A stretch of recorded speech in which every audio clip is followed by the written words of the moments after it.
আপনি দুদিন ধরে আমাকে সমানে বিরক্ত করে যাচ্ছেন। আপনার জামাইয়ের চাকরি চলে গেছে, তার দায় কি আমাকে নিতে হবে? আমি যখন বলেছিলাম আপনাকে যে মেয়ের বিয়ে, আমি তো একটা চার্টার্ড অ্যাকাউন্ট ছেলে দেখে দিয়েছিলাম আপনাকে। আপনি তখন আমাকে কি বললেন? না, সরকারি চাকরি ছাড়া আমি মেয়ের বিয়ে দেবো না। বেশ, এবার তো আমি তো সরকারি চাকরিওয়ালা ছেলেই দেখে দিয়েছিলাম। এখন তার চাকরি চলে গেছে, দায়টা কার? আমি তো তার জন্য কিছু করতে পারি না। আপনি আমাকে বারবার ফোন করে বিরক্ত করছেন। এদিকে আমার কত কাজ আছে আপনি জানেন, এগুলো বোঝেন না কেন? হ্যাঁ, কি বলছেন? টাকা ফেরত? কিসের টাকা ফেরত? পণের টাকাটা? আরে দৌড় মশাই, পণের আপনি কত টাকা দিয়েছিলেন? 4 লাখ টাকা দিয়েছিলেন? আচ্ছা, ও সোনাও দিয়েছিলেন? সোনা কত? 6 ভরি সোনা দিয়েছিলেন? না না, ওরা ওইসব এখন কোথা থেকে ফেরত দেবে? ওদেরকে তো উল্টে আবার সুদ দিয়ে টাকা ফেরত দিতে বলেছে সরকার থেকে। আপনি তো শুনেছেন সেসব। এখন আরো টাকা চাইলে পাবেন না, আপনি ওইসব কিচ্ছু পাবেন না। শুনুন, আপনাকে আমি একটা ভালো যুক্তি দিচ্ছি, আমার কথাটা শুনুন। এই নান্টু ঘটকের কথা মিথ্যে হয় না কখনো।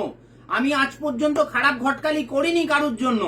এই রকম পরিস্থিতি হবে আমি কি করে জানবো এটা কোথায় কাকে কি ঘুষ দিয়েছিল না ছিল? শুনুন, আমার কথা শুনুন, ঠান্ডা হন, মাথা ঠান্ডা করুন। আমি বলি কি, আপনি যে ছেলেটির সাথে আমি আপনার মেয়ের বিয়ের ব্যবস্থা করেছিলাম না, ওদের পরিবারটা ভালো নয়, সেটা তো আমি জানতাম না। আমি দেখলাম যে ছেলে সরকারি চাকরি করেন, আপনি সরকারি চাকরির জন্যই তখন মাতোয়ারা ছিলেন।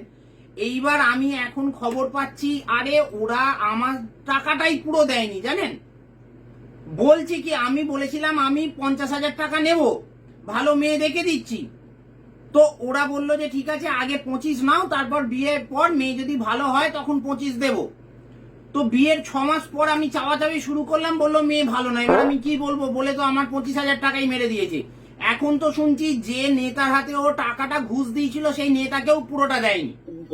হ্যাঁ, সেই নেতাও নাকি 2 লাখ টাকা পায়, সেও তো এখন আমাকে সেই কথাই বলছে। শুনুন, আপনাকে আমি ভালো যুক্তি একটা দিচ্ছি।